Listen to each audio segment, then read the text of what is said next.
Bart here, and I just wanted to make a quick video continuing on our meditation series. Today I wanted to talk about thinking, the quality of your thoughts, and how meditation can be used to improve the quality of your thoughts. Now, you've heard the expression before, I need to think on it, or I need to think about it. Sometimes you'll hear someone say, I need to meditate on that. So what they're doing is they're taking some time to give considerate thought about something you may have said or something they're thinking about doing, something they're thinking about changing, a new product or service. That's a form of meditation. That's deep thought. And so when we're improving the quality of our thoughts, we have to spend some time in our thoughts. So we have to think. And it feels really loud right now. It feels like everything is turned up to 11. And so we're spending more time in front of the screen. We shouldn't be doing it. We're spending so much time uncomfortable, crunched in front of our computers, maybe in completely different situations. Maybe we had a great ergonomic setup at work that we don't have access to at home. Or maybe we got comfortable with where we were working at home, and now that we're going back to work, we have to adjust to a brand new set of circumstances. So meditation will improve the quality of your thought, and it will improve your ability to frame things, prepare yourself. So a lot of people, when they first went back to the office, they had to prepare themselves. They had to psych themselves up. They had to get used to being in public again. Now, we're highly adaptable creatures. We adapt to whatever environment that we're in. And so when we're at home, we adapted to our chanclas and our PJs and our couch and having our refrigerator around all the time. We have to reorient every little behavior if we're on our way back to the office. And so we're going through major life changes, working from home, working at the office, home, office, and in between. And so things are so in flux that it makes it hard to really sit with your own thoughts. You want to, typically just avoid it. The noise from society is very loud. The noise from mother culture is very loud. And you want to tune it out. The screen's good for that. A lot of people are working through various states of depression right now. So just getting out of bed might be a difficult thing that has never really given you a lot of trouble in the past. And so when we meditate, we improve the quality of our thoughts. We're better at framing the situations we find ourselves in. We're better prepared for situations, especially new situations. And while we're there, we're able to be better present because we've already warmed up to the environment in our mind, and we're not having to do that at the same time as we experience reopen. So, I just mentioned how a lot of people are in various states of depression, and a lot of that has to do with the quality of thoughts. Some of it has to do with what ifs, doubts, loss, pain, struggle, all of those things. Some of those forms of sadness are a little bit more obvious. You lost a loved one, someone's sick, you lost your job. I can go on and on and on. Those are pretty obvious. There's other forms of sadness or depression that are less obvious. Some of those come about from just a very poor quality of thinking. If we spend all of our time on social media, we're going to be up here all the time. We're not meant to receive that much information. You don't need to hear about everybody's opinion. You don't need to. There's no time in history where we were so plugged into so many people's different thoughts, emotions, feelings, opinions, and ideas that it's just not good for us. We're not wired that way. We aren't wired to feel the entire world's pain. Now, having empathy is beautiful, but recreational outrage, just being upset, riled up, angry as a hobby, that's a very destructive thing for your mind, and it's not a place that's going to allow you to really think healthy and ultimately be healthy.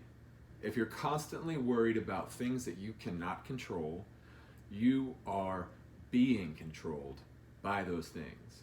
If you cannot affect a change on something that is occupying a great deal of your mental faculties, well, your mind's sick. And so to heal your mind, you need to ground yourself in a place where you're only worried about the things that you can control. Worry about your life, your thoughts. And so, as you're working through your meditation, you can meditate on meditating. You can think about thinking. Think about the quality of your thoughts. We tell ourselves 50,000 negative things a day. And of that 50,000, we're only aware of about 10% of that. So we're aware of saying 5,000 self-limiting or negative commands to ourselves a day. Now, a lot of those are genuinely due to just self-preservation, like don't walk in front of the car, don't walk into the street right now.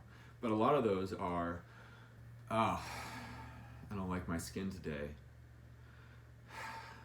losing my hair, I'm ugly, God, I wish my arms filled out this shirt more, just a little chubbier. Now, a lot of those are self-limiting or negative things, like I can't get myself to exercise today. I don't have the energy. I just don't have the time. I'm too tired.